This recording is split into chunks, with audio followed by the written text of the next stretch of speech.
This guy is the strongest healer on the entire continent. In the final battle against the Calamity, none of the hunters were strong enough to take down the dragons, but they had Will. And with Will around, nobody died on the battlefield, no matter how bad the injuries were. But that turned out to be a curse. His allies got fed up with not being able to die. Being pulled back from death, patched up from scratch, and thrown back into the war over and over again was worse than just falling in battle. So they turned against the only one keeping them alive. The general drove a sword into Will's shoulder and said, "Now you know what it feels like to suffer." That was the end. With no will to fight, the army fell apart. The dragons didn't let anyone walk away, and Will found out that even the strongest healer in the world doesn't make it out of a dragon's stomach alive. But you think that's it? Will wakes up 5 years in the past with every single memory of the apocalypse still in his head. He knows exactly what's coming, and this time he decided he's not going to stay in the back just healing people. He's going to learn how to fight, get into the offensive magic academy, and stop relying on everyone else to protect the people he cares about, until he notices the letter on the table, the enrollment form. If it was there, then it meant he had actually gone back in time. Will opens the door and faces the world outside. Year 416 of the Solsario calendar, 1 week before the enrollment date at Heilig Academy, 5 years ago. He had thought the dragon took his life. He doesn't know what happened, but if his last wish was truly granted, then he knows exactly what he needs to do. He's going to enroll at Schwartz, the offensive magic academy. It was common knowledge that healers couldn't use attack magic. Will intended to shatter that idea once and for all. There would be obstacles, plenty of them, but he carried the memories of his past life and all the healing magic he had mastered in it. If he used everything he had, he could change the future. This time, he would fight with his own hands. Schwartz was the best school in the world for learning battle magic. They said the elite system there could turn any mage into a frontline combatant. Someone he had met in his past life was also a graduate, but the academy's theories were kept under tight wraps. Only students had access. There was probably no precedent for a healer enrolling at Schwartz. The question was how to get around that. In the end, it might come down to money. Because of the school's reputation, nobles invested heavily in it.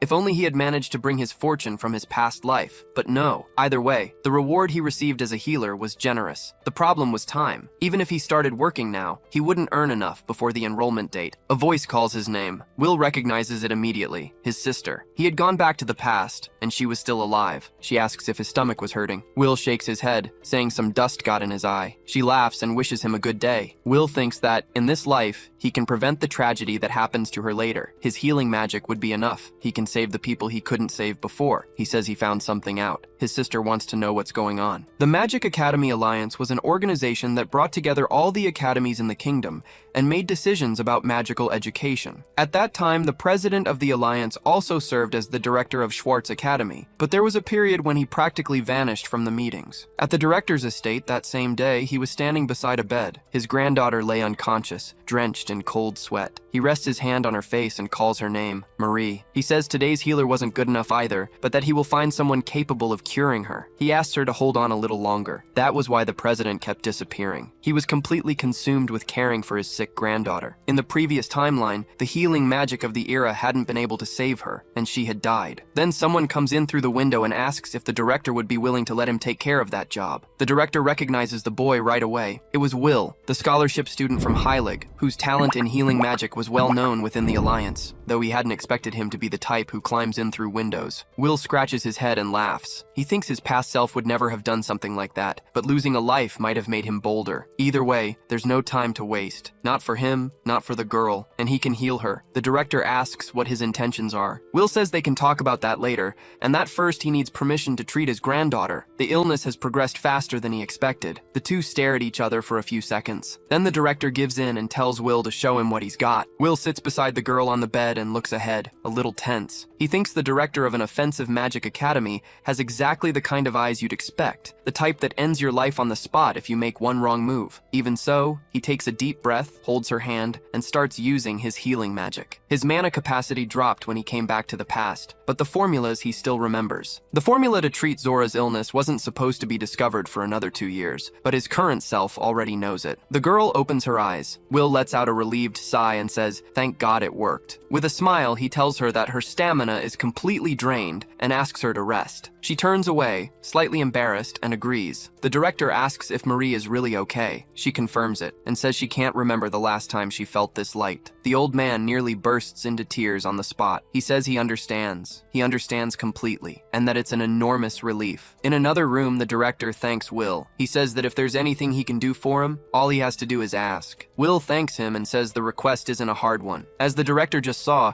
his healing magic is top tier. There's nothing left for him to learn in that field. That's why he wants to enroll in Schwartz Academy. The director asks if Will really wants to put a talent like his into an offensive magic academy instead of a healing one, and whether he understands what that means. Will confirms it. The director studies the boy's eyes for a moment. Then he says his authority exists for exactly days like this one, and that he'll take care of everything. He shakes Will's hand. In another room, a man remarks that old fox, when you least expect it, goes and does something so reckless. He wonders if Will can even keep up with Schwartz's curriculum, a soft healer like him. On the day of the entrance ceremony, the director gives a speech in front of everyone. Schwartz Academy is a boarding school specializing in offensive magic, with a unique curriculum, vast grounds, numerous training fields, research facilities, and a massive library. It boasts influential alumni and receives direct support from the kingdom. There is no better institution to learn offensive magic. No healer had ever enrolled there. The director is certain that many hardships await Will, but if he studies at this academy, he will be able to become a true mage. Will thinks about his past. Here, in this place, he will change his destiny. After enrollment and classes begin, Will runs into his first obstacle. A professor tells him to start. Will agrees, conjures a fire spell in the palm of his hand and fires, but only smoke comes out. The professor declares it another failure. He says he can't let Will attend class until he can hit a target with basic offensive magic, and tells him to go practice at the training fields behind the school. Will excuses himself and asks if the professor can at least teach him how to do it. There's no way to practice something he doesn't know. The professor replies that teaching a healer is nothing but a waste of time. Will asked if he could at least study theory in the library,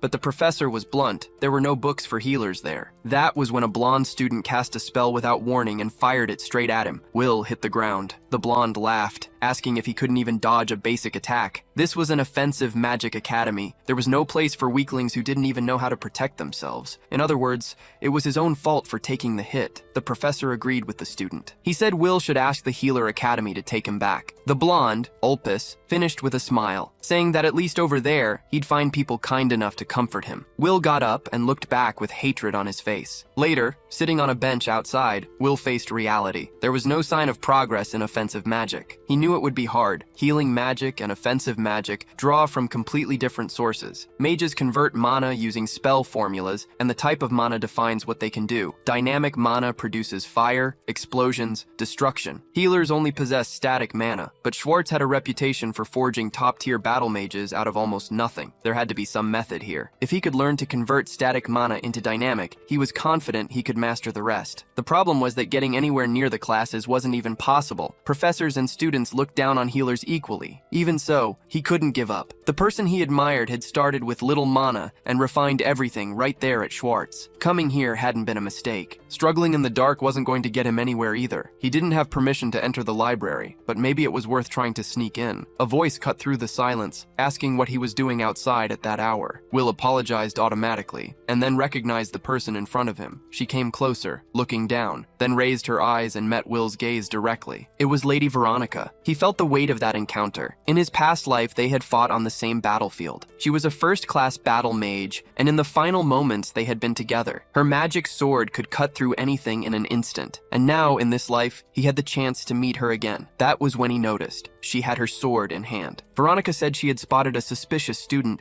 and it was only natural to be on guard. She wanted to know what he was up to, whether he was plotting something or just eager to learn. Will assessed the situation in a split second. Veronica was on a completely different level from Ulpus. If she attacked, he was done. He answered that it was just eagerness. She put the sword away. Said that was fine then. Will confirmed her name, and Veronica agreed, but wanted to know if that was how he addressed a professor. Will was surprised. In his past life, the age gap between them hadn't been that wide. Veronica explained that she had skipped grades and become a professor shortly after, starting that very year. Given her talent, it made complete sense. And that was when Will saw the opportunity. He asked if he could attend her classes and how he would go about signing up. Veronica replied that she didn't have have her own class yet. She had skipped grades and barely attended regular classes herself. That year, she was only a teaching assistant, assigned to answer students' questions. The idea was that, being close in age, students would feel more comfortable around her. For some reason, though, no one ever asked her anything. Perfect. Will got straight to the point. If a healer wanted to learn offensive magic, what did she think he should do? Veronica said she had noticed something strange in his mana flow, so it was him, the newcomer everyone had been talking about. A healer learning offensive magic was a rare thing, but if there was any method for handling dynamic mana, she could certainly teach it to him. Will was surprised, but Veronica continued without hesitation. Even so, it would be impossible for him to use offensive magic. He had far too much static mana. Even if he managed to forge dynamic mana,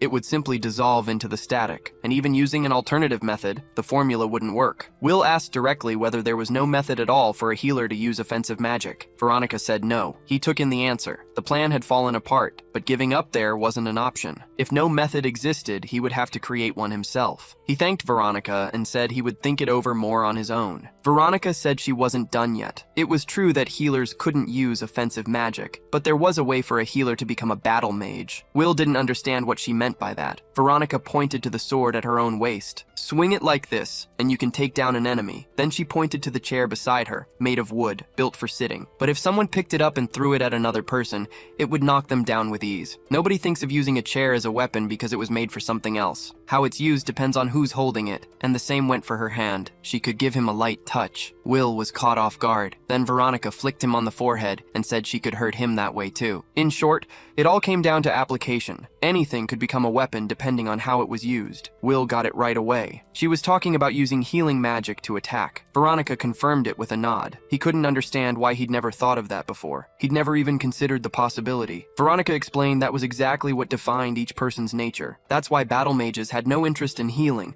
and healers had no interest in combat. But he was probably different. The simple fact that he'd enrolled in an offensive magic academy already made him an anomaly. And in reality, his mana wasn't that of a pure healer. Will thought that maybe he hadn't noticed because of the regression. Veronica told him to be aware of that, to embrace the aggressive fury inside him. If he did, his healing magic would surely be capable of crushing enemies. The next day, on the training grounds, Will was still thinking about what Veronica had said. Her analogy had been strange, but it was a real eye-opener. He wondered why she hadn't shown any resistance to the idea of a healer using offensive magic, and it was odd that she already had a theory ready for it. The instructor cut through his thoughts. Since the class had an odd number of students, Will would also be taking part in that day's sparring matches. The fact that he couldn't use offensive magic was his problem. Even if he took a one-sided beating, he'd reap what he sowed. And the matchups had already been decided. Will would face Ulpis. It was an obvious setup. Ulpis Omen came from a well-known noble family and was always surrounded by lackeys. But from what Will had observed in class, Ulpis wasn't just a name. He was a genuine battle mage. Ulpis shouted that healing magic didn't work against humiliation,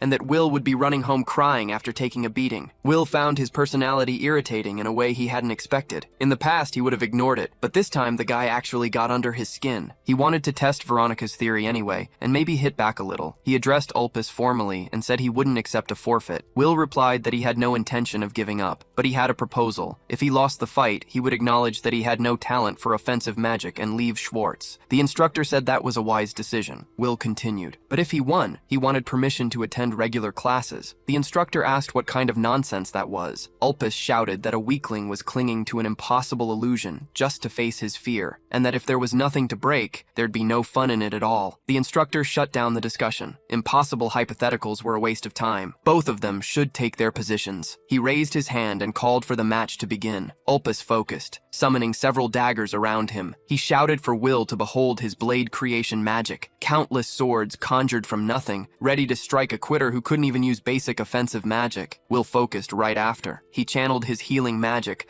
opened his eyes with full concentration, and started dodging the blades from side to side. Ulpis was surprised. Will reflected as he moved. The true essence of his healing magic was the manipulation of life, controlling vital activity and maximizing the body's natural healing power. But healing wasn't the only thing he could control. If he converted that into an offensive form, Ulpis shouted at him to stop acting like he was something special just because he got lucky. Will activated physical reinforcement. He grabbed one of the blades mid-air and, in a single motion, knocked all the others aside. They froze suspended for a moment before dropping to the floor with a dry clatter. That's exactly what I needed. He positioned the dagger in front of him and said he was borrowing it. He was ready to fight. The crowd had no idea what had just happened. Someone asked if that was offensive magic. Will thought no, it was healing magic used offensively. Apparently no one else could tell the difference. Ulpus wasn't having it. He shouted that Will had to be kidding, that he could summon way more blades than that. A battle mage couldn't lose to a healer. Will pressed forward, deflecting every blade that came at him. Ulpus grew even more frustrated. "It's not about quantity," he declared. He was going to make the swords bigger. He wanted to see what Will thought of that. Will blocked with the dagger. Ulpus shouted in disbelief and pushed harder. He added spin to the blades and threw everything he had. Will figured he'd have to push the physical reinforcement up a little. He blocked the strike. Ulpus shouted that it was impossible. "I'll heal myself properly after." Will looked at him. "Forgive me." He moved the dagger. A wall of sand rose between them. Both stepped back, caught off guard. The teacher had stepped in. The sand was his. He said there were still other matches to get through and told them both to stand down. Will looked coldly at Ulpus on the ground and asked if he could join the regular classes from next time. Ulpus gritted his teeth and told him to do whatever he wanted. Will thanked him. As he walked away, he thought about what he had just felt. That was his form of offensive magic, and it had worked better than he expected, since he had beaten a talented battle mage his own age. All thanks to Professor Veronica. There was a path for a healer to become a battle mage. He could become a battle mage. He looked up at the academy's flag. Ulpus muttered to the teacher that what happened was an accident during class and could become a problem.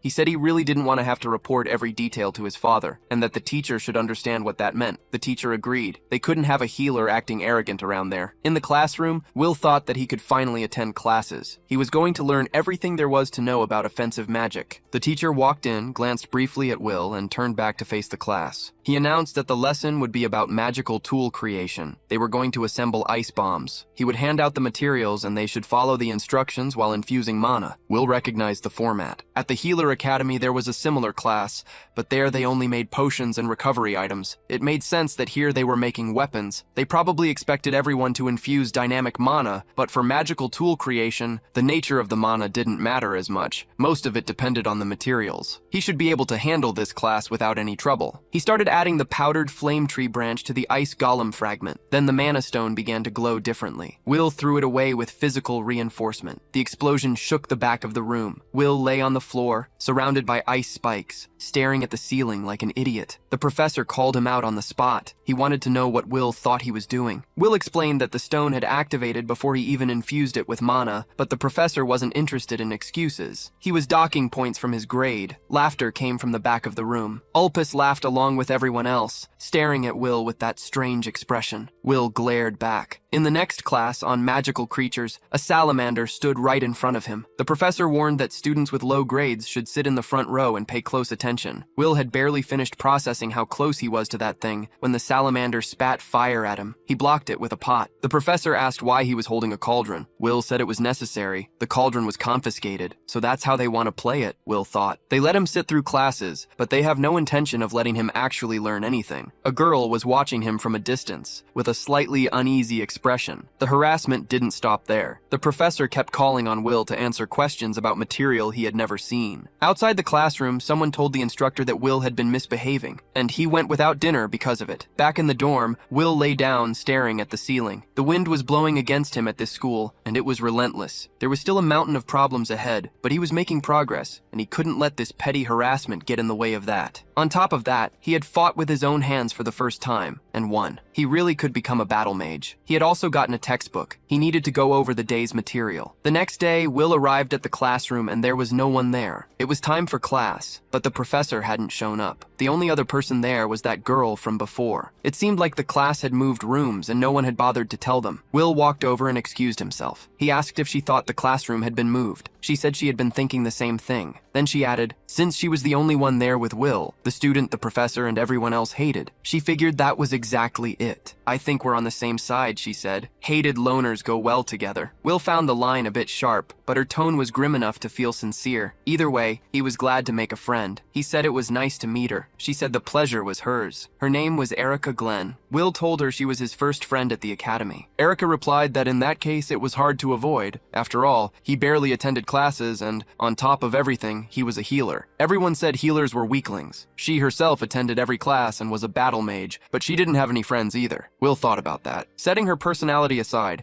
the discrimination against healers ran deep. In his past life, he had been recognized too quickly to ever face that kind of thing. But at an academy that specialized in offensive magic, the prejudice was strong, and studying there meant having to fight against it too. Erica sighed and asked why he had come to Schwartz. Will said that being born a healer was no reason to stay out of the fight. Erica looked surprised. He said he had his reasons and asked why she had come. Erica explained that she came from a small noble family in the countryside. No boys had been born, and her parents were worried about the family line dying out. They figured that if she could make a name for herself as a mage, she might be able to take on the role of family head. Will said he understood. Graduating from Schwartz would certainly make that possible. Erica admitted she had almost no talent for offensive magic. Because of that, she couldn't make friends, classes were painful, and it was just the worst. But now she had made a friend. As long as she had Will, an even bigger failure than herself, she wouldn't feel so insecure about her bad grades. Will said things might not turn out the way she was thinking. Erica asked what he meant. Will answered that first they needed to find the room where class was actually happening. Erica decided to follow him. In the classroom, Will announced they had arrived. The professor responded coldly that they were late. Class had started a long time ago. Will apologized, explaining they hadn't known about the room change. The professor wasn't interested in excuses, and since Will was there, told him to solve the problem on the board. Erica was outraged. They had just arrived. How were they supposed to know? And Will had barely had any classes yet. Will looked at the board. The professor warned that if he got it right, the matter would be dropped,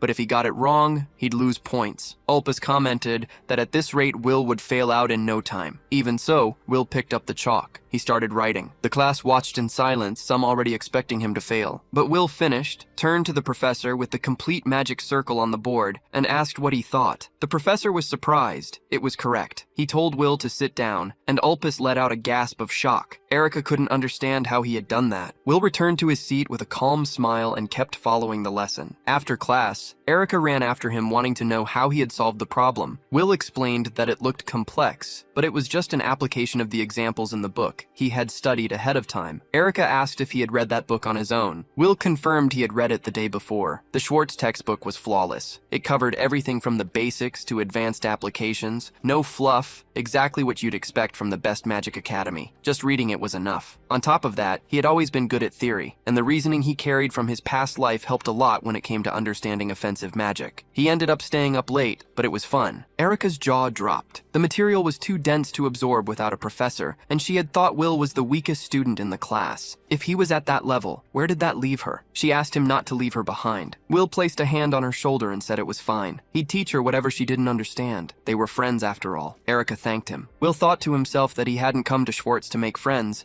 but having Erica around opened up possibilities. So he told her he needed a favor in return. Classes weren't just theory. The next one was general offensive magic, which was exactly why he had failed and been removed from every class before. He could manage now. He had even beaten Ulpus, but general offensive magic was still out of his reach. He had a plan, and he needed her help. He explained the difference. General offensive magic used formulas that had already been analyzed and structured, accessible to anyone who learned them. Unique magic, on the other hand, was created within the user, and only worked for that specific person. Schwartz had separate classes for each. For unique magic, there was no single right answer, and there he could get by using his offensive healing magic. But for general offensive magic, without casting the spell, there was no passing grade. The professor confirmed it plainly. Will might have done well on the written portion, but the practical side was a different story. If he didn't cast offensive magic, he'd fail. The task was simple. Hit the target with a fireball, the most basic spell of all. Without that, he could forget about advancing or graduating. The professor suspected Will had used healing magic in the mock battle, and the story about movements improving after healing even made some sense, but general offensive magic was something else entirely. Someone as incompetent as him should just leave the class. Then the professor noticed something. Will was smiling, and there was fire in the palm of his hand. Will felt a quiet sense of satisfaction. The professor hadn't noticed. The day before, when he was with Erica, Will had asked her to create a fireball using general offensive magic. He stored the spell inside a salamander tail and hid the tail in his own hand while healing it so it wouldn't burn. Erica wanted to know if that was even possible for a healer, and just who the hell hell Will was. A moment before releasing the spell, Will used healing magic to activate the flame charge stored inside the salamander tail. To anyone watching from the outside, it looked like a fireball had been conjured right there in the palm of his hand. The projectile flew straight and burned the training dummy. Will turned to the professor with a calm smile and asked what he thought. The professor stared for a moment. That was definitely the flame of a standard spell. The boy might have actually learned it. Will passed. He could return to the line. Erica's jaw dropped. Ulpus ground his teeth. Later, in the classroom, Ulpus got straight to the point. What was going on here? The professor said he'd like to know as well. Ulpus wasn't interested in explanations. A healer had dared to challenge him, and he wasn't going to put up with sharing a class with that guy. If he had to, he'd tell his father, and the whole class would be done. The professor tried to reason that it was a bit much. Ulpus cut him off. Use whatever means necessary, but get that guy out of his sight. Ulpus left. The professor stayed alone in the room, thinking. Trying something outside of class was risky. If he got caught, it wouldn't be the same as some spoiled rich kid throwing his weight around. But sometimes you had to take risks to protect your own position. A mere healer acting like he owned the place, and he still didn't even know what the other professors were up to. He wasn't going to let that boy ruin his life. He'd have to deal with him personally. After school, at the training grounds, the professor got straight to it. He figured Will was feeling pretty good about himself, and that wasn't a compliment. He'd missed several classes since enrollment began. How did he plan to make up for that? Will thought about throwing it back in his face that the absences were the professor's own fault, but decided it wasn't worth it. He explained that he'd asked a classmate for the missed material and studied on his own to cover everything. There was no problem. The professor didn't move. In cases of absence, supplementary lessons were mandatory, and the content was decided by the instructor in charge. It would be a simulated battle against him personally. Will took a second to process that. A professor fighting a student. The professor said he'd give him an advantage. Considering the difference in skill, landing just a single hit would be enough to pass. Since he was being so generous, there was no reason to run. What the professor didn't say out loud was what he was thinking. With that magic, the boy's attacks would never get close. All he had to do was beat him until he understood the difference in strength. Then he'd listen to what he had to say. Will agreed. He'd do it. The professor smiled and activated his magic. Will had seen that magic once before. It was the one that lifted the ground. He dodged quickly, but a strike came from above too. He ducked, and the next one came from below again. The professor asked with contempt if running was all he knew how to do. Will straightened up, analyzing the situation. Unlike creation magic,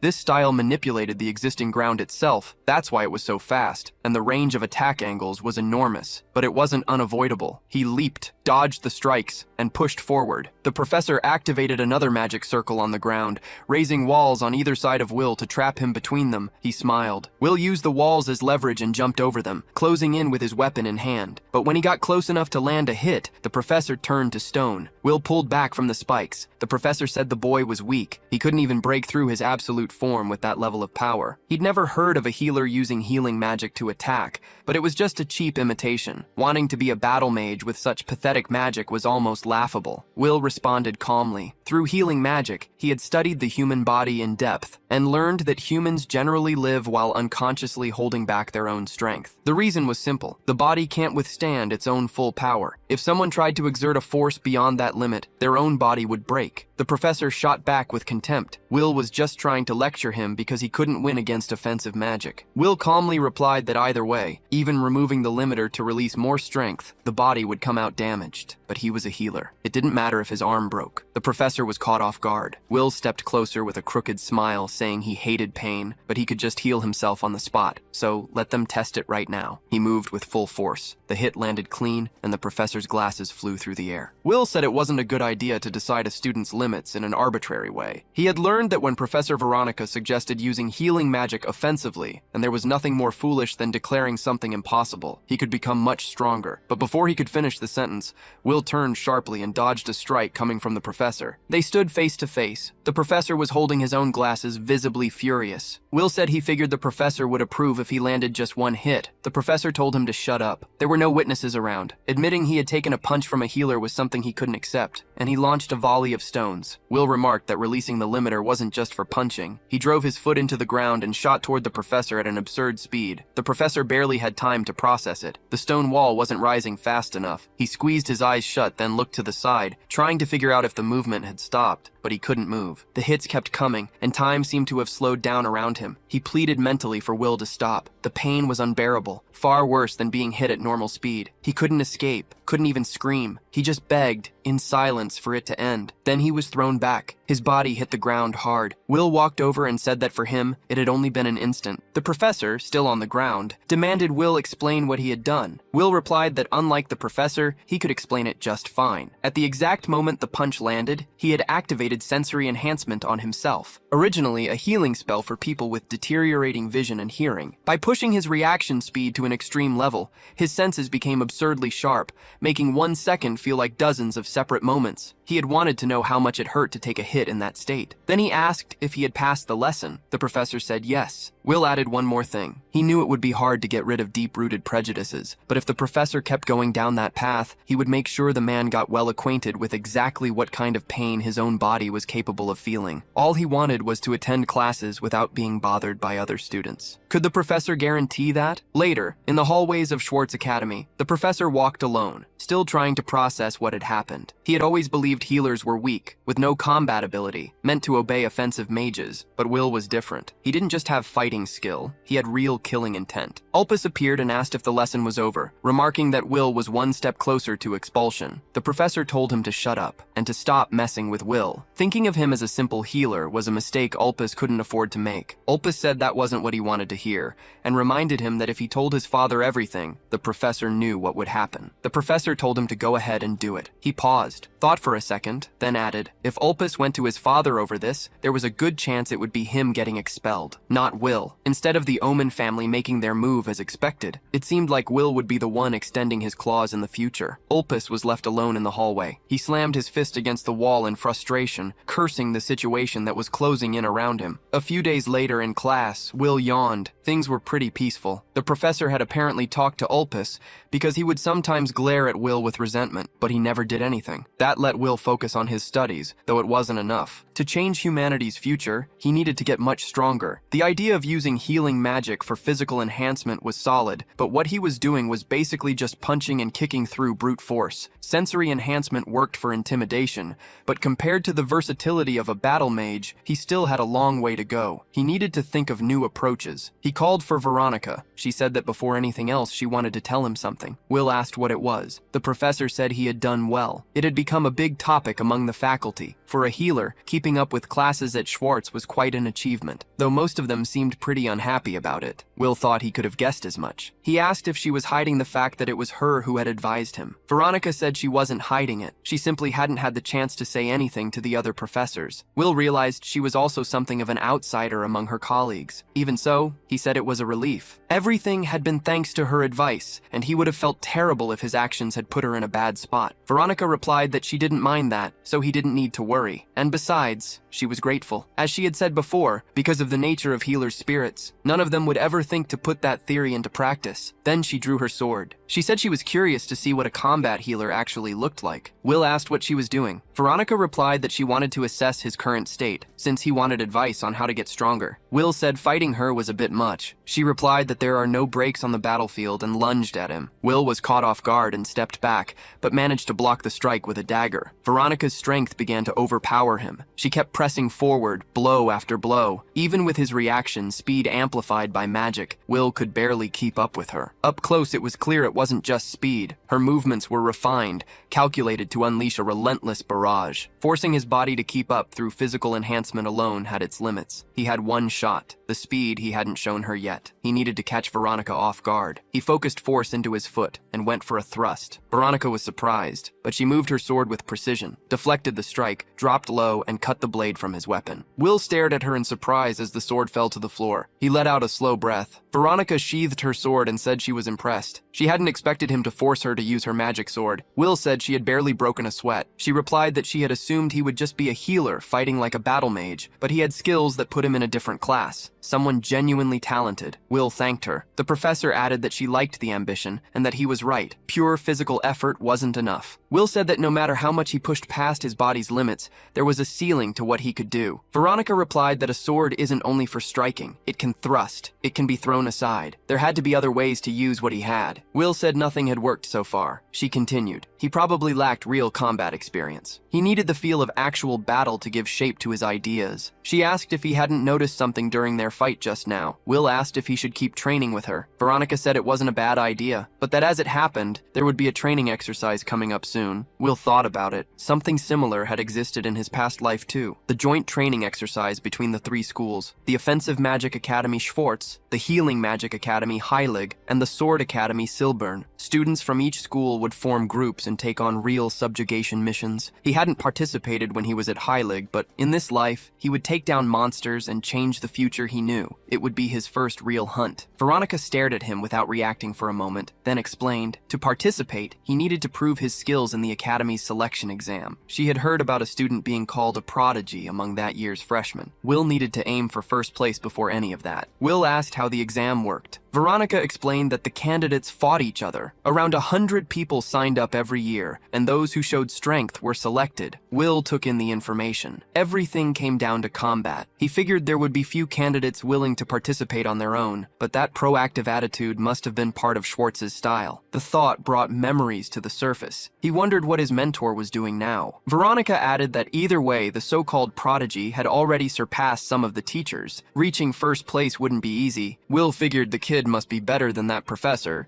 so he asked if she hadn't met this student in person. Veronica said there was apparently a teacher involved, so no one came with questions. Will sensed that wasn't the only reason. She told him not to worry. She would help with training too. Will thanked her. The day of the selection exam. Will walked along thinking the day had come in the blink of an eye. He had prepared as much as he could. Now it was time. A voice called his name. Will recognized it quickly. Director Alnaram Goldgran. Alnaram said it had been a while, and that his granddaughter had been doing well since then. Even though Will had saved the girl, the director regretted not being able to see him after that, and he knew adjusting to Schwartz must have been hard. Will replied that he had struggled at first, but was completely fine now. He added that he was aiming for first place in the exam. The director laughed, saying that was impressive. A voice cut through the air behind them. It was a professor, and the tone had nothing friendly about it. He remarked that this was a joke, this guy wanting first place. As the training supervisor, he said he would love to teach punks like him a lesson. Will recognized him immediately. In his past life, he had crossed paths with this man, the Purple Lightning Goat, offensive magic that had earned him heroic feats in the Great War. Personally, Will held no good memories of him. Goat went on. Combat was talent, and training and effort couldn't replace that. Being a healer meant Will had no chance of winning. Will stared at him coldly. Alniram stepped in, saying the exam would begin shortly, and the results would speak for themselves. There was no point in arguing there. Goat agreed in passing, and added that either way, the one who would face Will was Sirius. A young man with long white hair approached. Sirius Blue Note nodded to the director. Will thought, so this was the prodigy, the opponent he needed to defeat to reach first place. The two looked at each other,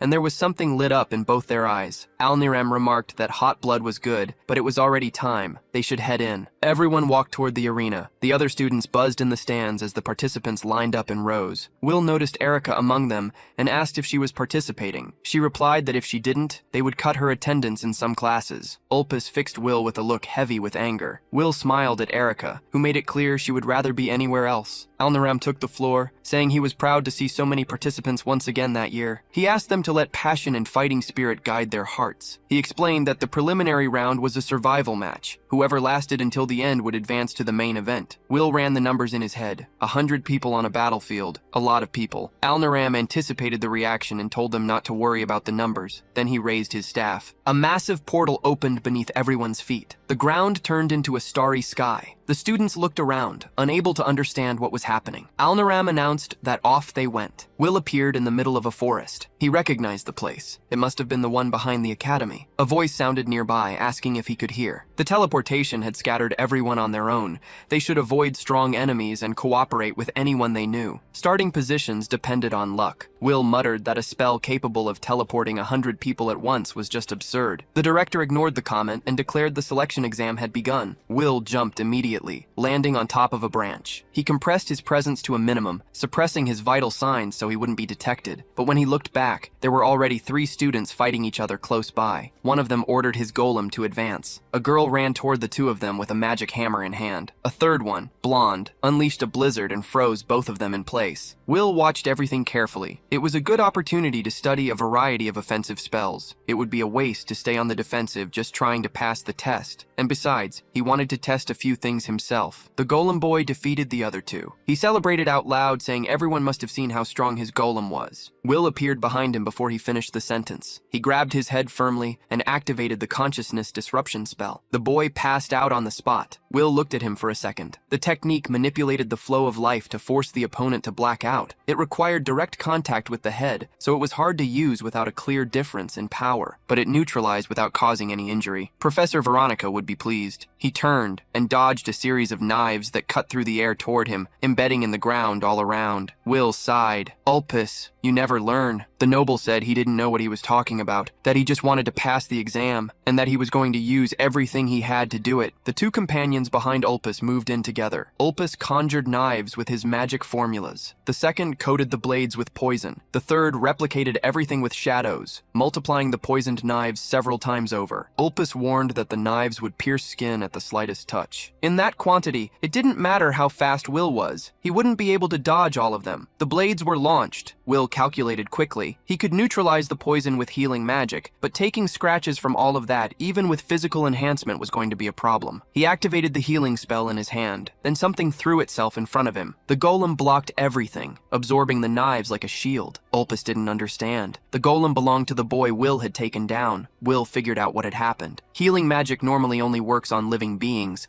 but the golem operated through a mechanism powered by the summoner's blood. He couldn't control it with precision, but by injecting life force, he could direct it just enough. The golem advanced on the group. It landed a clean punch on one of the subordinates and sat on top of the other. Ulpus complained that his men had been beaten down so easily. Will was already in front of him. He grabbed his face with one hand. Good night. Ulpus blacked out. In another part of the forest, the golem was facing a water spell. Will watched from a distance, satisfied. Physical enhancement limited him to close-range combat, but the golem covered exactly that weakness, and there was still time left to study the other students' spells. Then a hurricane formed at one corner of the forest. Will frowned. What was that now? The gust came toward them. Will jumped to dodge, and the cyclone swept through. The golem and the students nearby were knocked down all at once. When Will landed, he looked to the side. Someone was approaching. It was Sirius. Exactly as Will had expected. Impressive skill. Someone who wouldn't be easy to beat. Will was still weighing whether it was worth testing that when the director's voice cut through the air. Enough effort. The preliminaries were over, and all four had passed. The main event would be the following day, in the arena. For now, they could take care of themselves. The teleport spell would activate in moments. Will watched his rival from a distance. Sirius did the same,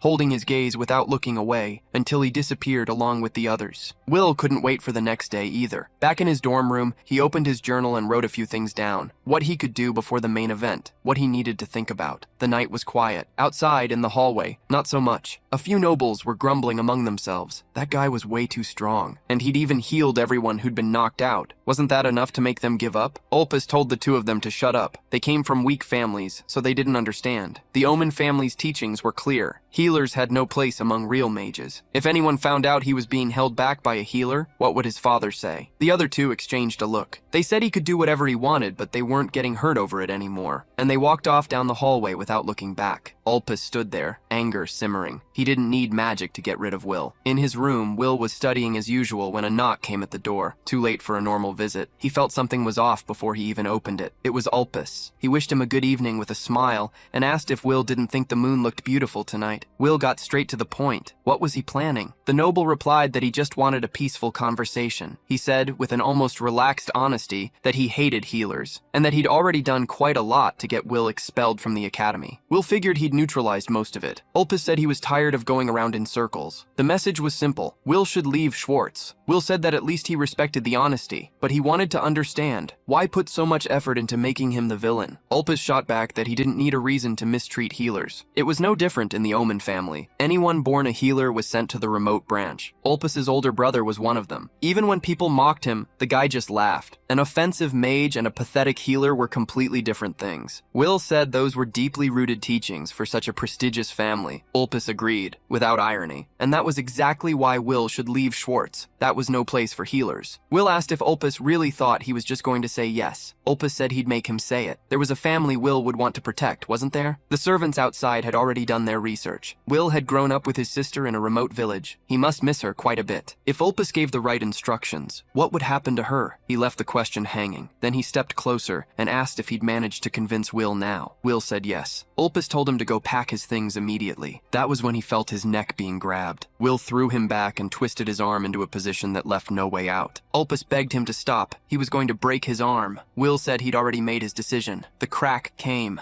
Ulpus started breathing in gasps, his voice coming out in fragments. If he showed up with a broken arm like this, the academy wouldn't stay quiet. Neither would Will's father. Will said it was fine and healed the arm. Ulpus realized what had happened and looked up, confused and relieved for a second, until the next crack. Will had broken it again. He said he'd heal it, and break it again, as many times as it took, until Ulpus asked him to stop. Ulpus asked. Will let go of his arm and spoke calmly. Coming after him was one thing that he could handle. But if Ulpus started going after his sister, he would never let it go. So it was better for the noble to beg sincerely from the bottom of his heart, while Will was still only breaking his spirit. Ulpus stayed on the floor, trying to make sense of what had just happened. A demon wearing a healer's face. He never should have gotten involved with that guy. Because what awaits is something worse than death. And so the night passes. The protagonist tells Ulpus not to forget the promise. No laying a hand on him ever again. Will stretches out in his room and thinks that, honestly, that was a little refreshing. But now he's going to sleep until the next day comes. A few hours later, the main event finally begins. Alniram calmly takes everything in from his seat. Bode and Veronica settle in nearby. Will watches the situation and thinks that the four who made it through the preliminaries are going to face each other in one-on-one battles. Even so, he can't believe she actually made it through. He turns around and finds Erica standing right in front of him. The girl explains that she built walls of fire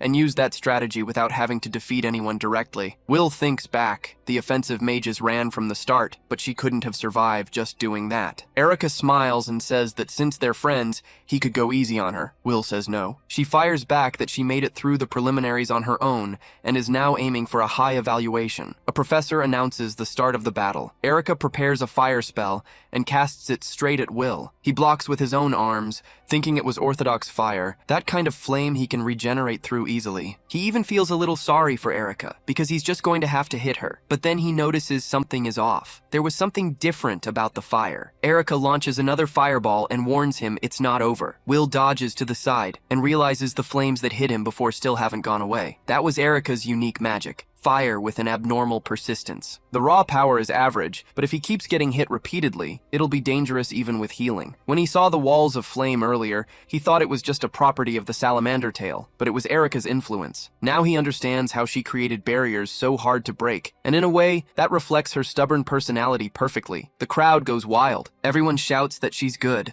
and that she's going to take down the healer. Erica wonders for a moment if she can really beat Will, but quickly pushes the thought aside. She made it through the preliminaries too. She tells him it's time to surrender. Will says it's fine and that he was just about to counter. He heals his own hand as he speaks. Erica activates another spell, declaring it's time to make sure. Will breaks into a grin. If the flames won't disappear, he'll use them to attack. Erica watches the flames wrap around his fists. Will moves toward her. The girl holds out her hands and says she surrenders. She drops to her knees. The winner is announced. Will thinks that even after winning, healers still don't get any respect. The crowd shouts at Erica not to give up like that if she still calls herself an offensive mage. Erica looks at the crowd and says they were cheering for her just a moment ago. She's sorry about that. Will helps her up and tells her not to worry. He thinks she fought well. She has a good chance of passing. Her eyes light up, but Bode appears behind her and cuts the moment short. Come to think of it, he says, healers are worthless trash. Surrendering to trash makes her something worse than trash. She clearly failed, so she should get out. Will asks if that way of speaking isn't a little inappropriate for students. Bode replies that he's the battlefield supervisor, and that if the participants show a low level, but he's already walking away as he speaks, leaving the thought unfinished. He tosses over his shoulder that it looks like only one person is going to advance. Sirius appears behind Will and speaks to him. Will wonders when he got there, and thinks this guy also knows how to talk. He wants to know if Sirius thinks the same as Professor Bode. Sirius answers that in the end, strength is everything, and that Professor Bode was right, because he is strong. Will says he understands, but Sirius adds that he doesn't think Will is weak either, so he'd better be right about that. Will watches him with a serious look. Serious Blue Note. In his past life, Will had heard of an absurdly powerful offensive mage, the same age as him, operating on the northern frontier. The wind he created destroyed everything in its path, reducing it all to nothing, and in the final match between the two of them, Will was the one who won. Will says that judging by Professor Bode's attitude, it seems like he won't be recognized unless he wins. So he's going to win. Sirius says he understands. The professor announces the start of the exam. Sirius focuses all his energy and launches it toward Will. Will dodges by throwing himself to the side, pushes off the ground hard,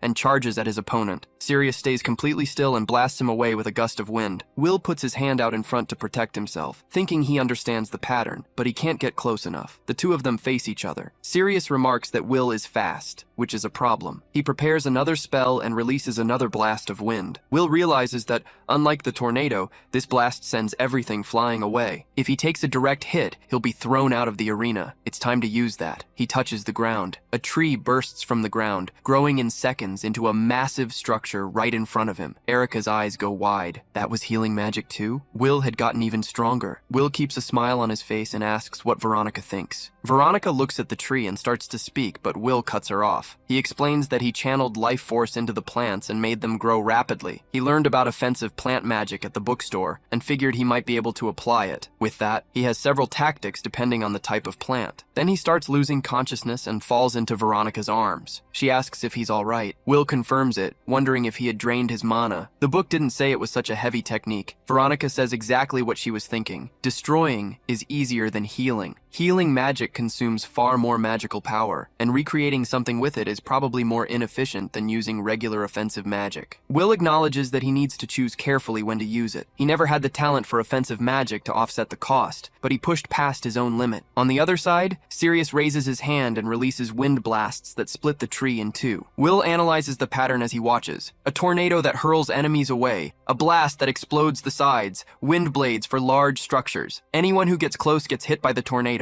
Powerful spells with no openings, exactly what you'd expect from a top candidate. But Will has already decided he's going to get stronger too. He leaps towards Sirius. Sirius says it doesn't matter how many times he tries, he'll never reach him. Will is sent flying again. Even so, a smile spreads across his face. Sirius doesn't understand, and then a tree hits him in the shoulder. Sirius doesn't understand what just happened. Will explains. The tornado protects the surrounding space, but not the underground. The plant sends roots through the soil, and they grow anywhere. Sirius looks ahead, holding his injured shoulder. Will asks if he really cares that much about Professor Bode. The two always seemed completely incompatible. Sirius answers that Bode is strong and teaches him. Will pushes back, saying he wouldn't need that. He comes from a prestigious family. But Sirius explains that in his family, magical ability is everything. Age and gender don't matter. The strongest becomes the leader, and everyone else is a rival in the fight for succession. His father never taught him magic. Will understands. And Sirius adds, that's why he follows the professor. It's the most direct path to getting stronger. Then he asks if they're done because his shoulder is killing him. Everyone is caught off guard by how casually he said it. Will looks up with a smile. Behind Sirius, a wind dragon begins to take shape. Sirius says he'll handle this and launches the dragon toward the protagonist. Will recognizes how serious the attack is. Lately, he's been thinking about this. Offensive mages tend to hold back in training matches. That's exactly why he pushes himself to fight for real. Having talent, a good family, or a hard past doesn't make anyone better. Everyone has something, and that's precisely why he wants to beat Sirius for real right now. Sirius asks what that was about. Will says he was just thinking out loud, but now he's going to use his best seed.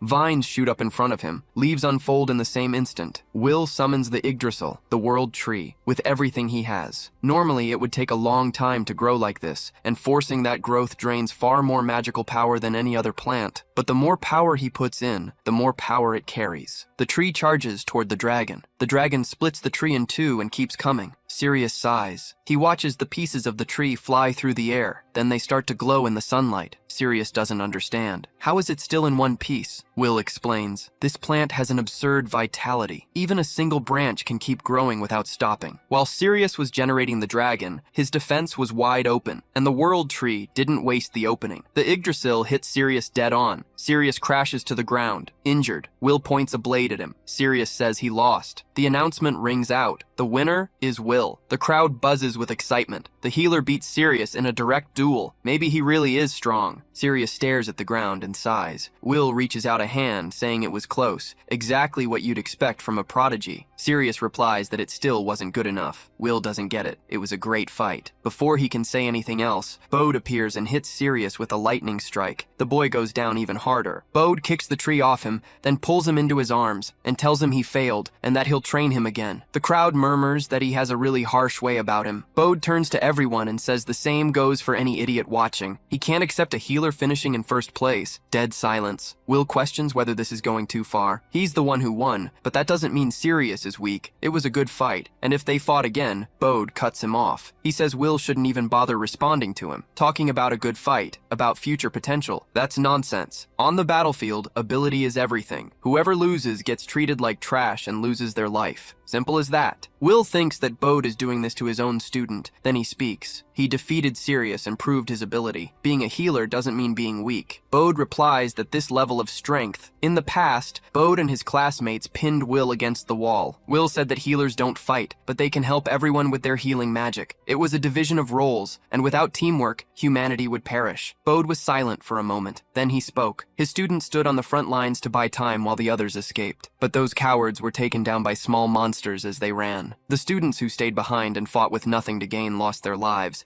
and the healers couldn't even reach the battlefield, let alone save them. For trash like them, that was exactly why Sirius had died. Bode drew back his fist, eyes welling up. Will acknowledged that Bode was right. Being weak means you can't do anything when it counts. But in an era where monsters will only keep getting more dangerous, the strong can't afford to be selfish. Will clenched his fist and said, people like him, who have nothing, need to become strong. Then he asked directly, if he defeated Professor Bode, would he be recognized? Bode broke into a smile. He said that once a match was declared, all the weak should step aside. The narrator noted that Bode couldn't admit out loud that he wanted a real fight, but the young man made it clear that when it came to the selection, the rules would be his. The presenter looked at Will. Will simply nodded. The narrator sighed and announced the special match. Professor Bode versus Will. Bode cracked his knuckles and warned that he was going to prove his opponent's level was truly low. Will knew his magic was nearly at its limit, and that he was facing the strongest opponent yet. There was no way to win normally. He needed to heal himself first. But Bode was already closing in, saying he was far too slow. A purple bolt lit up Will's face and struck him with full force. Bode looked ahead and laid out the 3 reasons his victory was absolute. Distance to suppress the enemy, speed to prevent any reaction, and power to finish it in a single blow. The opponent can't do anything, and the battle ends. Then he remarked, almost bored, that Will couldn't even hear him anymore. Will asked where that finishing blow was. He was still standing. Will knew about Bode's unique lightning magic. To minimize the damage, he needed to redirect the current away from his body's core. No matter how powerful the strike, if the brain burns out, no healing magic can fix it. So he created a blood circuit that conducted the electricity quickly. Taking it in through his arm and dispersing it through his leg reduced the impact. He could handle it. It was time to counter. Bode scoffed with arrogance. He said Will had managed to hold on, but barely, and in terrible shape. Will activated his physical enhancement, but his mana ran out the next instant, and he felt his body lock up. He couldn't channel any strength at all. Bode explained there was an absolute rule. Anyone struck by the purple bolt gets paralyzed and can't move. Will moved anyway, warning that was going to be a problem. Bode kept smiling. He said that, come to think of it, Will had been doing just fine a moment ago. Another bolt hit him. In the stands, Erica clasped her hands together, crying. Will cursed the situation. Bode was genuinely strong. His unique magic had no openings, and all that arrogance made sense now. Even so, Will got back up. He was determined to win. He announced that this was his last seed and his last spell. He activated plant manipulation and shouted for the tree to grow. The aquatic treasure tree sprouted in front of him. Will calculated, it absorbs large amounts of water from the ground. Used as a shield, it would disperse the electricity. Bode demanded to know what that was. Will looked up, just as surprised as the other students. Bode simply split the tree in 2. Will admitted he had no way out. Bode walked closer with a mocking smile, asking if that was his last move. Ending with a defensive technique was pathetic. But then he noticed something beside the tree. Mushrooms were starting to sprout all over the split wood. What is this? Bode muttered. Will could barely believe it had worked so well. Some plants and mushrooms grow faster after lightning strikes. When a forest burns to ash, they're the first to appear with no competition. That mushroom was one of them, but that wasn't its only tree. trait. Bode stared at the mushrooms with a strange look. A second later, his expression changed. My body feels weak. That was the opening Will needed. He focused his energy and closed the distance between them at a frightening speed. Bode smiled. He threw a punch loaded with lightning straight at him. Will spat blood and went down. Idiot, Bode said, not even bothering to look his way. Obviously, I'm superior in close combat too. My unique magic manipulates electricity. If I reinforce my own body and move at enhanced speed, a paralysis effect is nothing. Will lay on the ground, thinking that even after all of that, he still hadn't managed to win. So this is your defeat, Bode said, closing in again with his electrified fist raised. A blade appeared pointed at him. Veronica was standing behind Bode, sword in hand, voice steady. Enough! This has gone too far, Professor Bode. The professor let out a heavy, irritated sigh. Veronica, you shouldn't interfere. You're a new hire. The match has already been decided, she replied. Continuing only serves to hurt him. This guy can heal his own wounds. He can keep going. Can he? Veronica didn't back down. If he had magic to spare, sure, but he has no stamina left. He's just wasting my fighting spirit. Veronica released her energy. Bode did the same. The two moved toward each other. Enough. The voice came from above. Alniram landed between them, hovering for a moment before touching the ground. The two of you fighting here is the real nonsense, he said, looking directly at Bode. Stop this. The principal's gaze left no room for argument. Bode looked away. Fine. Alniram turned to Veronica. I owe you an apology. I didn't explain the situation properly to you. He cleared his throat and straightened up. With that, the main event of the selection camp is over. Everyone may leave. The students began filing out of the Coliseum. Will tried to heal himself on the spot, but cursed his lack of magic. The recovery was barely moving, and he didn't want to accept that. Before he could push further, Veronica lifted him up in her arms. He froze in surprise. You did well, she said. Don't push yourself anymore. Will was speechless for a moment. Then he nodded, turning her words over in his mind as he tried to believe them. It wasn't good enough. The night passed. Will lay awake thinking. That was the ability of a first-class offensive mage. It wasn't just raw power. The level of tactics was completely different, refined in a way he could barely keep up with. And even with people like that, humanity had still fallen. He needed to get stronger. In the morning, he knocked and asked to come in. Will, finally, Alniram said. The injuries are fine, as expected. As soon as my power comes back, I heal on my own, Will replied. Then participating in the training camp won't be an issue. You were the winner of the main event, so you'll be taking part. Besides you, Sirius and Erica also passed. Will frowned. But Professor Bode said everyone failed, and I didn't win. Alniram gave a half smile. That happens every year. Alniram explained that it was done on purpose every year. Telling everyone they had failed was a way to create a sense of urgency in the students and push them to their limits. In the end, most of them ended up passing anyway. Will found it strange at first, but it made sense when he thought about it more. In his past life, Bode had been one of the heroes who fought on the front lines until the very end, defending humanity even in a world he disagreed with. That was just who he was, his way of being a good teacher. Alniram went on. Will would be assigned as an offensive mage in a group formed with students from other academies, and the group would be expected to take on monster subjugation requests. It would be the first time since his regression that Will would face real monsters. 5 years after that point, in his past life, monsters had been the direct cause of humanity's destruction. Originally, monster was just a term for any creature with magical power, not necessarily hostile. They sometimes attacked humans, but it was survival instinct, natural competition. From an ecological standpoint, they were neighbors, not always aggressive. But in about 2 years, everything would change with the arrival of the Red Moon. Monsters would become more violent, start banding together across species, and begin killing humans for no reason other than the desire to kill. 2 years after that, the Demon King would descend. Humanity fell at a disadvantage quickly. Nations perished. Offensive mages, the most valuable on the battlefield, died one after another for all kinds of reasons. Knights the same. Even healers, who normally stayed far from the front lines, were swallowed up by the collapse. Will lost his life. Almost no one who fought survived. Within months, humanity would be on the brink of extinction. He couldn't let that happen again. He needed to become stronger than anyone who had existed in his past life, accumulate enough power to hold back mass invasions, and, if possible, find out what had really caused the Red Moon. Alniram watched Will with a half smile. You've got a lot of determination. The same eyes as the day we met. He said Will would be fine, and that the teachers were careful about the training field for a reason. There was something he wanted to say specifically specifically to him. Will wasn't quite sure what he meant by that. Outside, he found Erica and Veronica waiting. The three of them were talking when Will noticed more people approaching, Sirius and Professor Bode. Will mentioned that he'd heard Bode's strict teaching style came from how much he cared about his students. Bode stepped closer with a stern expression. "I don't know what you're talking about. Weaklings who can't even land a hit on me have no business being arrogant." Will thought the professor hadn't changed one bit. "If you understood that," Bode continued, "then work hard on the battlefield. Thank you for dealing with Sirius." "I'm grateful as well," Sirius replied. Will turned to him and said he was still pretty quiet.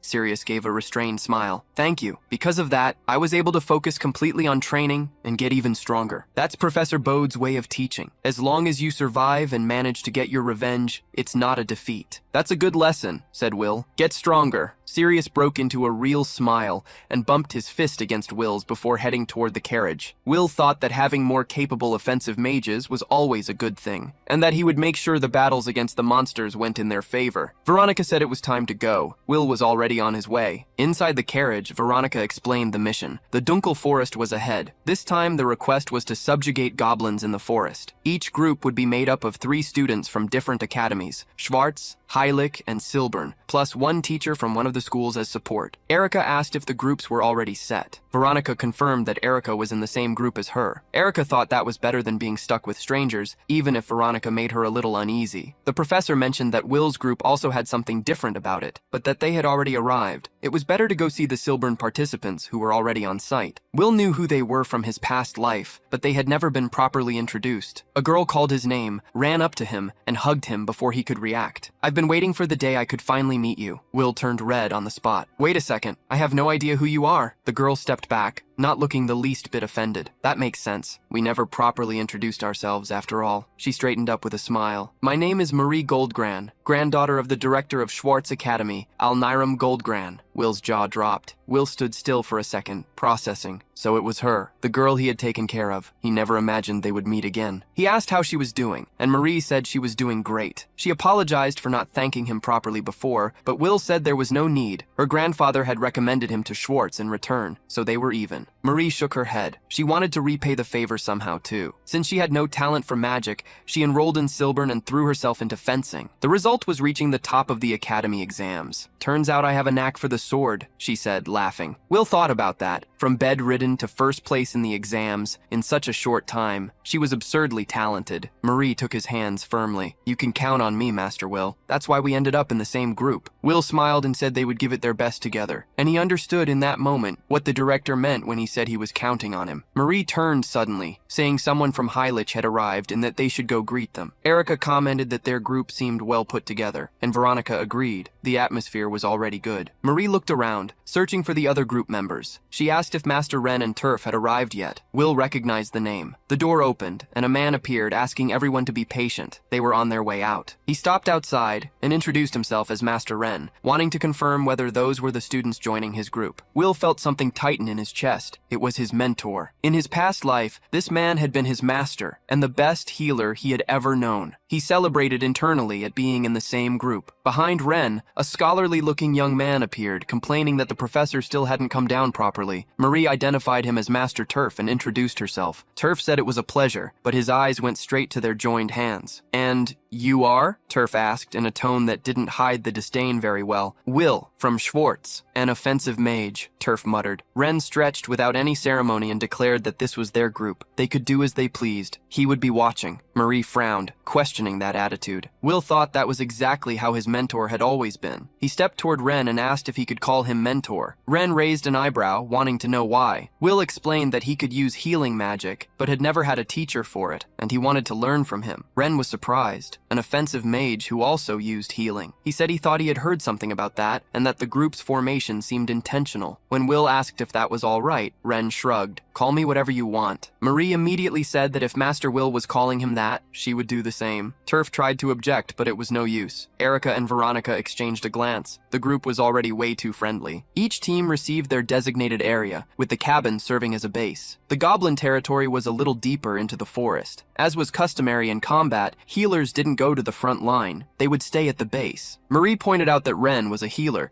yet he was going along anyway. Ren replied that he was the supervisor, so it was different. They could do as they pleased. He wouldn't be a burden. Marie said she would help him so he wouldn't have to hold back. Will agreed that meant something. The goblins attacked. Marie swung the massive sword with full force, sweeping enemies in wide arcs. Each strike landed with an absurd impact. When she touched down, there was a pile of goblins collapsed around her. Will looked at her and thought of the girl lying in that bed. How she had gotten here. Marie's fencing was like that. Every hit driven by raw power. Maybe she alone could clear that entire place. There's a big group of them over there, she warned. Ren crossed his arms. Impressive, but full of openings. Great at pushing forward, but when surrounded, she's exposed. Cover her, Will agreed, and thought that he was finally going to fight real monsters. One of the goblins charged straight at Marie. Will thought those goblins were genuinely formidable. That tension in your shoulders, Ren said. Relax. Will was surprised, but he agreed. It was just like before. Ren always noticed too much. So he activated the magic circle, then the physical enhancement right after, and moved in. He leapt between the monsters, cutting with his sword and covering Marie's back without any apparent effort. You can count on me, he said. Marie didn't hesitate to agree. So that's what fighting with healing magic looks like, Ren commented from a distance. Not bad. Will celebrated internally. It worked against monsters, too. The knife Professor Veronica had given him carried a different kind of force than Ulpus's blades. Cleaner, more precise. You spread yourself across explosive power and fencing at the same time, Marie said. It's really impressive. That's enough for today, Ren announced, already walking. Let's move on. Marie mentioned she felt lighter somehow. Will said it was thanks to their mentor. Ren's healing magic had indicators for serious conditions, but his real skill was speed. So casual, so subtle, that no one around him even noticed it had been used. That's why non-healers never understood just how extraordinary it was. Will had asked about it once. I don't do it to show off, Ren had answered. If you're healed, that's all that matters. Will said nothing more, but he thought the world hadn't noticed. The greatest healer in the world was Ren Kaitos. Later at the group's cabin, Ren reviewed the day. Good group. You all did very well today. Everyone came back without injuries, so I didn't do anything, Turf said. Providing healing through meals is also a healer's duty, Ren replied. And you did that well. The taste was thanks to your special sauce. Marie said the professor was truly incredible. He wasn't just a healer. He seemed to have knowledge of the front lines, too. When you treat a lot of injured people in the field,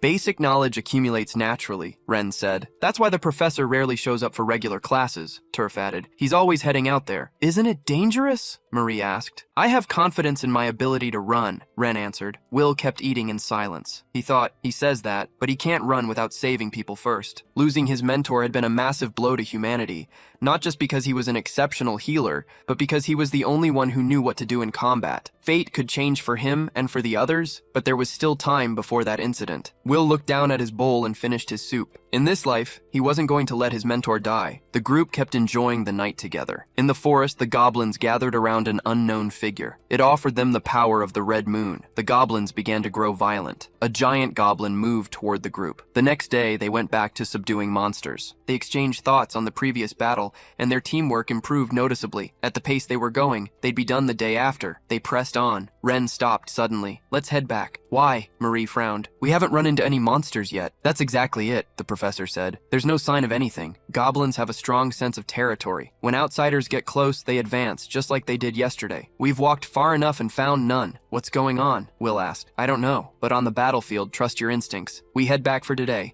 and when we get there, we call another group to join us. I trust Professor Veronica's group, Marie said. They have a base near here. Well informed, Ren said. Let's go there. Will hung back as the others moved ahead. That off-pattern behavior from the goblins had a bad smell to it. Marie called out that they were close to the road leading to the neighboring base. Will tried not to think about his past life. He knew he couldn't, but what appeared in front of him wiped out every thought. Erica was there, hands bound with rope, completely unconscious. Marie moved forward without hesitating, saying she was going to save her, but the ground gave way strangely under her feet, a trap. She drew her sword on instinct and drove it into the soil before she could fall all the way down, holding on tight. Even so, she warned the others to watch out. It was a trap, and they had used Erica as bait. More coming! Ren shouted. Arrows cut through the air toward the group. Will intercepted every single one with his knife before they could land. The goblins charged right after, red eyes blazing, ready to fight. Marie climbed out of the pit while Will read the situation. They were surrounded by dozens of them. It was too coordinated. The movements reminded him of the red moon, but it wasn't supposed to appear for another 2 years. Will felt his stomach tighten. Was the tragedy already unfolding? Erica groaned and stirred slightly. She was still alive. This wasn't the time to dwell on it, but knowing that was enough to steady Will. "There are a lot of them," Marie said. "At least she's alive." Will touched the ground. "Leave it to me." Roots burst up around the group, forming wooden guardians that blocked the goblins on every side. Will told Marie she didn't need to stay on the front line. With the archers behind the fight, it would be easier to find the openings. She could set herself up properly. Marie planted herself and let everything loose at once, breaking the enemy formation with a heavy strike. "What do you think?" she asked, satisfied. A goblin tried to attack her from behind. Will hit the monster in the neck before it could reach her. "I'll cover the gaps." "Great work, you two," Ren said. "I'll go rescue the young lady." "Go," Will answered, but something was wrong. A bad weight settled in his chest before he even understood why. The red moon's effect made monsters violent. That much he already knew. What he hadn't expected was what started rising from the ground. An ogre. It had been hiding underground, and the red moon was making creatures of different species act together. Will realized he was too far away to help. It was just like his past life. No matter how hard he tried, he couldn't protect everyone at the same time. The ogre's fist came down toward Ren. Ren focused his magic and used physical enhancement to dodge the blow at the last second. Will stood still for a moment. His mentor had learned the offensive healing magic he had taught him. The ogre turned and tried another strike. Ren ducked, leaped with everything he had, and landed behind the monster's head. "Good night," he said. Ren hit the ogre with a mental shock. The creature lost consciousness and crashed to the ground with a dull thud,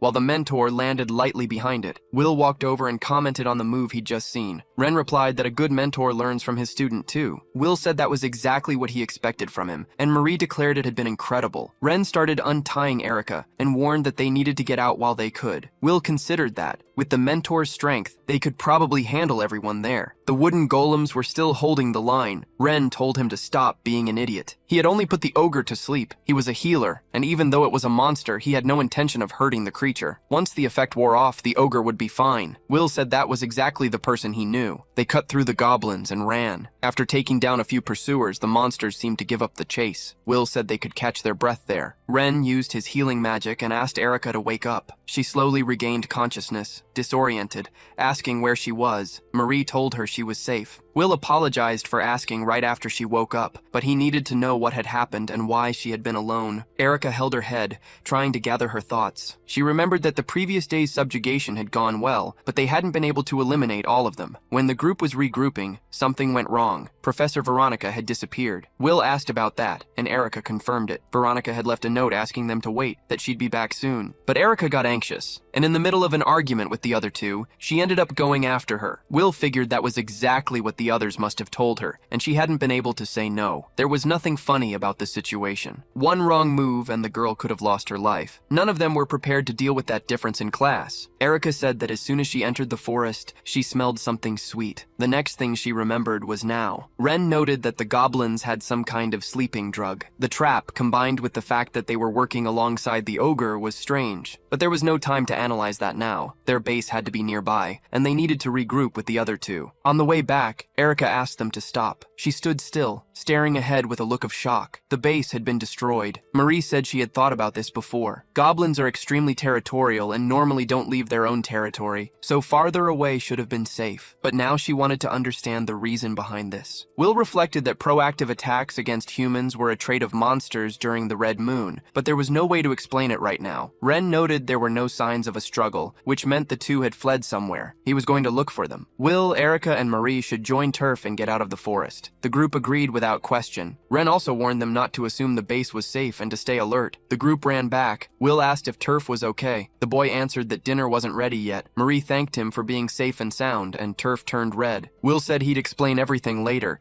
but they needed to leave now. Then he turned and noticed something. He slowly closed his fist. The ogre was in front of the house. It had followed them. Erica panicked, asking what they would do. Will said in a low voice that he was just realizing how pathetic he had been up until now. Erica didn't understand what he meant. Will replied that he was going to take that ogre down and that he believed they could win. Against a horde that size, teamwork would be essential. Marie shouldn't push herself like before. She just needed to land the right hits, leaving the front line to the wooden golems. Erica should hold back the goblins ahead with her flames. The girl said in a bitter tone that someone like her had been captured so easily. Will said her flames were very useful. Erica was surprised by the compliment and swallowed hard before acting. She unleashed a burst of fire at the goblins. A wall of flames formed in front of them, and the monsters stopped, pulling back in fear of the heat. Erica cheered, relieved. It had worked. But Will noticed something was wrong. The ogre was pushing through the barrier. Unlike the goblins, that monster was on a whole different level. Will ordered a wood golem to move in and shouted for Erica to use her flames. She obeyed. The golem wrapped itself around the ogre and caught fire along with it. The monster let out a cry of pain. Will called for Marie as he moved forward. She understood without needing any further explanation. She used all her strength and hurled the ogre away. The monster slammed into the ground with a crash. Marie said it had been excellent teamwork. Will agreed, but the relief didn't last. The ogre got back up. The gash across its stomach was already closing, flesh regenerating right before their eyes. Marie asked if they should keep attacking until the regeneration stopped. Will said no. There was no guarantee they could take it down that way. They needed the right method. Before he could think any further,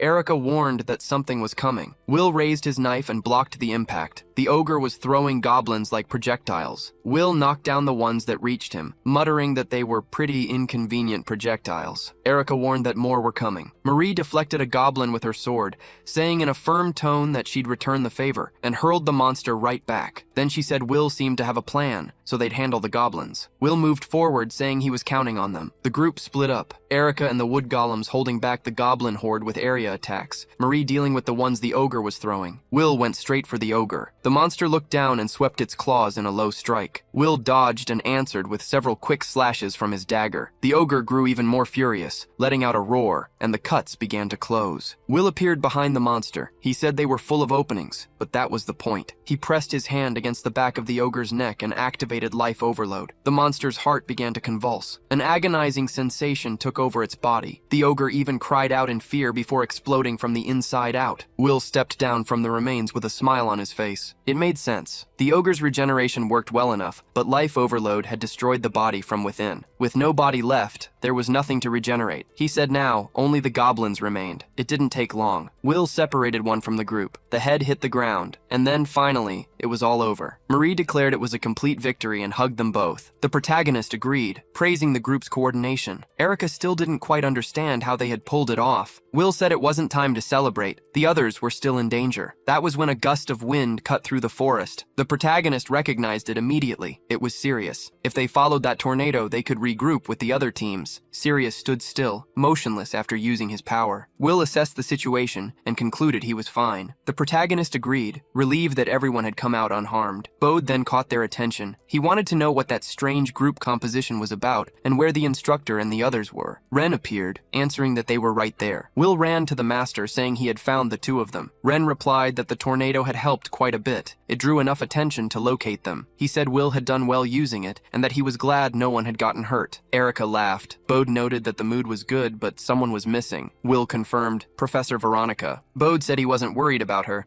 but that they couldn't pull back without at least letting her know. Ren announced he would keep watching the remaining students and asked whether the other professor could handle the group while they split up. The professor said yes. Sirius and Will would head out to look for Veronica. The protagonist tried to extend his auditory perception to track living presences, but he hadn't practiced enough yet to distinguish them with any precision. He would have to do it the old-fashioned way. It didn't take long. He found Veronica, and she was still fine, but something was off. She was clutching a red moon crystal in her hands. Then she looked back. Will tensed. It was the same light as before. The professor tucked the crystal into her pocket and asked what he was doing there. Will denied any suspicion, said he was looking for her, that the monsters had been acting strange, and that the training had apparently come to an end. Veronica said she understood and that they would head back now. Will asked her to wait. He wanted to know what that stone was. The professor replied that it was nothing. He pressed. He wanted to know what she had been doing all that time, leaving the other students behind. He asked her to answer him. Veronica opened her mouth. She said she was sorry, but that she wasn't usually open about her methods, and that he would do well to stay quiet about it. Will sighed, sensing her aura. The professor told him not to worry, that she wasn't going to do anything bad. He couldn't say anything more. He tried to push further, but he didn't have enough power for that, and more than that, he wasn't ready to suspect Professor Veronica. In his past life, she had been his companion, and so the training camp came to an end. That night, Will couldn't sleep. He kept wondering whether Veronica was involved with the Red Moon. In his previous life, she had never been like this, so he watched her from a distance, noticing she was talking with another professor. He activated his presence concealment and moved closer, carefully. The other professor said he had received a request to leave campus and wanted to know where she was going. going. Veronica walked away, saying it was personal. Will thought it over. Maybe she was going to do something related to the red stone. He had no choice. He had to follow her. Veronica walked through the city. Will followed. He knew he had left without thinking it through. If he was wrong, he was nothing more than a stalker. But he couldn't just ignore that concern. Not when there was a real chance of learning something before the tragedy repeated itself. And if there was any way to clear Veronica's name, he needed to find out. It was the first time Will had returned to that city since his past life. After graduating from the Helig Academy, the spread of monsters had become a serious problem, and he was sent straight to the battlefield, with no time for anything else. At least, that was what he could remember. Veronica stopped at a stall and bought a small bread roll from an old man. Will watched, and something stirred inside him, the memory of eating that together with her. Almost without thinking, he bought one too and took a bite. It was really good. Veronica smiled and said that place was amazing. Will mentioned he was from out of town and had never bought street food like that before. He asked if she did it often because she had grown up in a merchant family. She confirmed it, but explained it was more than that. With everything that could happen, she had made a rule for herself. Whenever she saw a bakery, she went in. It had started on trips with her parents when she was a child, and later, as an adult, leading campaigns on the battlefield, she had met a lot of people. Most of them she never saw a second time, and even when she did run into someone again, that person had changed so much they were almost a stranger. She didn't want to carry regrets, so she had done away with the idea of leaving things for later. Will said that made sense. It was why she got along so well with everyone. Back in the present, he pressed his own hand against his chest. In the end, he had let Veronica die. This time would be different, and for that, he needed to find out the truth with his own eyes. Veronica turned into an alley. Will kept following, keeping his distance. He noticed he was becoming too obvious and reinforced his presence concealment. At the far end of the alley, Veronica stopped in front of someone. The person said they had been waiting for her, apologized for the location, and stated it was an important matter. Then they lowered their hood and said it was time to talk about the item they had agreed on. Veronica took the stone from her pocket and handed it over. The man held it with both hands and froze for a moment, then burst into barely contained excitement. He exclaimed that it was simply extraordinary, that she had a remarkable talent, exactly as he had always believed. With that, the church's wish could finally be fulfilled. They would make the red moon draw even closer. Will felt the weight of those words. So that was it. It was all connected. The red moon, the stone, the church. But his focus slipped. The presence concealment began to unravel. Veronica noticed immediately and turned with her sword already in hand. Will barely had time to react to the strike. He could only call out her name. Veronica said so he had followed her. She stood facing him, her posture closed off. The man behind her remarked with a tone of calculated disappointment that he had asked her to come alone. He said he was sorry she had broken the agreement, as he had truly believed he would be gaining a new companion for the order. Veronica replied flatly that he should consider it an accident. The man said that was fine. In that case, he would let her handle it, and the order would still welcome her. Will waited tensely for her answer. Veronica refused. She said she was only there to investigate, and that she had no intention whatsoever of sacrificing a student. Will said he was sorry, but he needed to understand what was going on. Veronica sighed and admitted the mistake had been hers. She should have explained things sooner. That day in the forest, she had sensed something strange. What she had found that day was a monster in a berserk state, and near it, a red stone. Veronica described the strange feeling she got when she held it. When she channeled magic into the stone,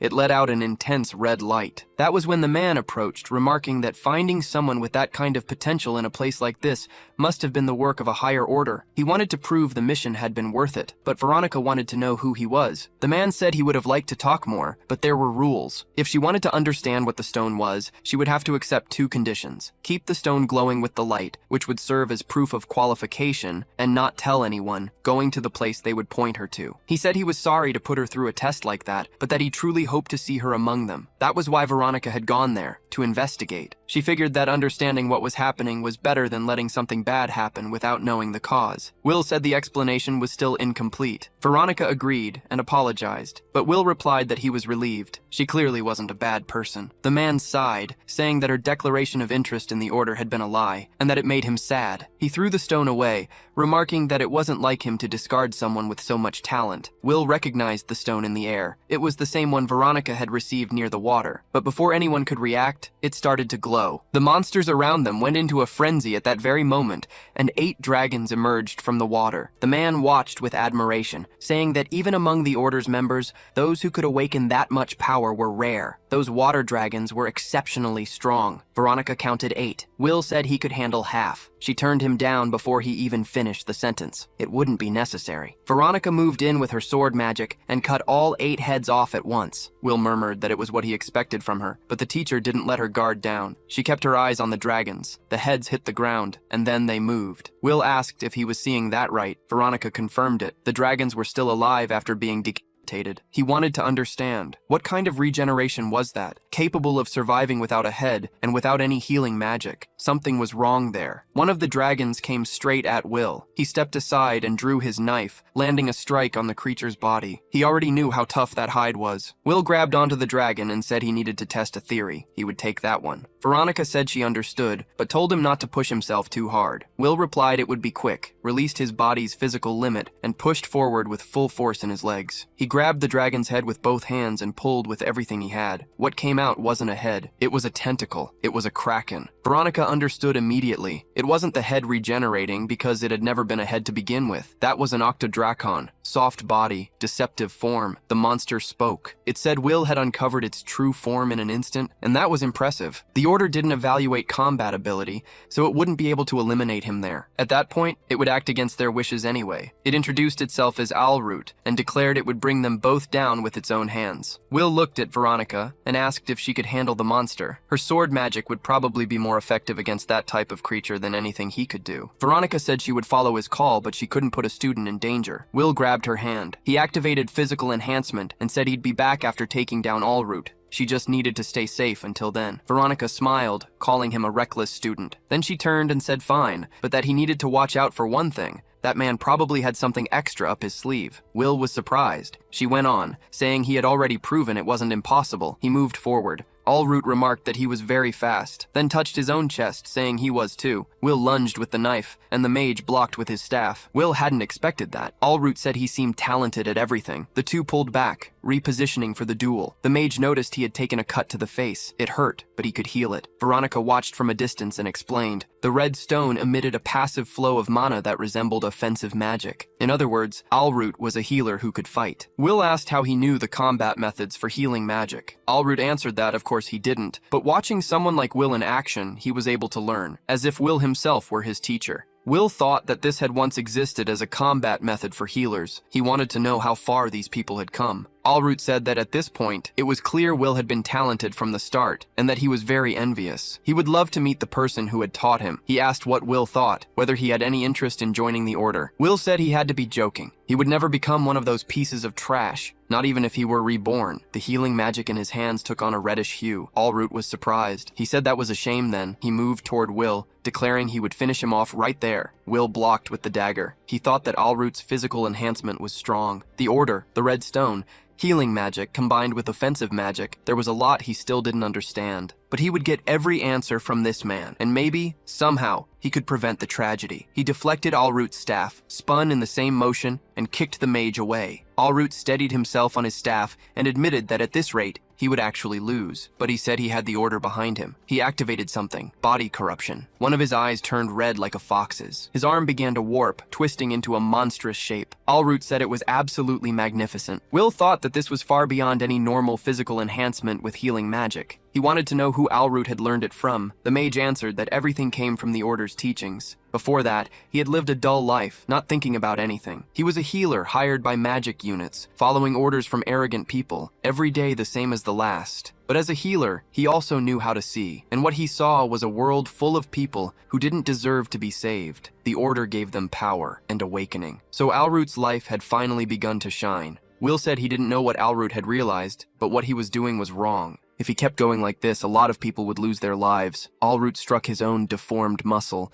and answered that everything was fine. The Order said it was supposed to be this way. Then he hurled Will hard across the alley. Will hit the wall and coughed up blood. Alroot walked toward him, declaring that justice always wins. Will thought about that. Because of an empty shell like him, his younger brother, teacher Veronica, and so many others had lost their lives. Alroot stopped, surprised. He wanted to know how Will was still standing with that much damage built up, but there was something different about him. Will started healing his own arm. The wounds closed almost instantly. Allroot couldn't believe it. Every wound had healed in seconds. What kind of recovery was that? Will said he would never forgive Allroot, and that he was going to make him suffer something worse than death. Allroot charged forward, saying he would take Will's life too fast for him to have any chance to heal. Will moved at the same time, hitting the monstrous arm with everything he had. Allroot was pushed back by the impact. Will told him not to start screaming over that, because he wasn't even close to done. Allroot had barely processed the thought that Will was moving too fast when an uppercut landed clean on his jaw. He flew back, got lodged in the ceiling of the alley, and dropped to the ground completely knocked out. Will looked at the motionless body and said Allroot was already out cold. He'd deal with him later. Then he turned to teacher Veronica, who was still facing the Kraken. She focused and delivered a massive slash with her sword, the flash magic. The creature was split in two, each piece falling to the ground like slices of sushi. Veronica noted that Will seemed to have finished too. The monster's regeneration was strong, so it had taken some time. Will agreed that the Kraken had been a tough opponent, but he turned right after, slammed Allroot's face hard, and drove his body into the wall. He pressed the knife against the mage's face and said he was going to answer some questions. Allroot replied that it would be that way then, and asked Will not to make such a scary face. Will said that was up to him. He had a lot to ask. He wanted to know what the cult was and what its goal was. Allroot said a believer never leaks information to outsiders. Then he pressed his own dagger against his neck and declared that he would devote his life to the cult. He wished long life to the cult and took his own life. Will froze. Allroot wept, saying he had sacrificed himself to protect the cult's secrets. He was a perfect believer. With that, his soul would be guided to the world of desires of Lord Claudios. But then Allroot's mind began to clear. He realized the wound had disappeared. Allroot murmured, confused. He was sure he had hit his own trachea. The pain of the cold blade had been real. Will said he was surprised when Allroot did that. He had underestimated his faith, but he was able to heal him. Allroot said it was impossible. He had died. Will replied that he could heal even so. Allroot insisted that was impossible for any normal healer. Will said he wasn't normal, and that in the future he would be the best healer in the world. Then he let the threat hang in the air. If he could heal someone on the brink of death, he could also hurt someone to that point and heal them again as many times as needed. Allroot understood what that meant and was terrified. Will asked if he was ready to talk. Allroot thought he had no choice, but before he could open his mouth, something took over his mind. A voice ordered him to die. Panic spread across Allroot's face. He collapsed to the ground, crying with no control over his own body. Will stepped back, shocked. The man was dying on his own. Veronica shouted for him to get away. Something was wrong. Will obeyed. Allroot's body began to dissolve into smoke. The two covered their faces with their arms as the remains rotted on the ground. Will rushed to what was left and tried to heal him, telling him to hold on, but it was useless. Allroot's life force had been wiped out in an instant. Some kind of powerful curse, too strong to be reversed. Will muttered, wondering who was behind that cult. Veronica asked if he was okay. Will confirmed he was, but grumbled that he had lost the only chance to get information, and that it was his fault. Veronica said it was enough that the student was alive, and that it was time to head back to the academy. On the way back, Will mentioned that the redstone had been destroyed out of nowhere. Veronica said the cult and the redstone were far too dangerous. Just knowing they existed was unsettling, and they needed to be careful. Will agreed. He thought that, compared to his previous life, he was making progress, but he wondered if it would be enough. Veronica said that in the end she was glad he had come out into the field too. She had pushed the director for that, and it was because of Will that she had noticed something. Will understood. Veronica had only noticed his existence in this life, so he took the chance to ask why she kept using mana to attack, being a healer. Veronica said she came from a merchant family,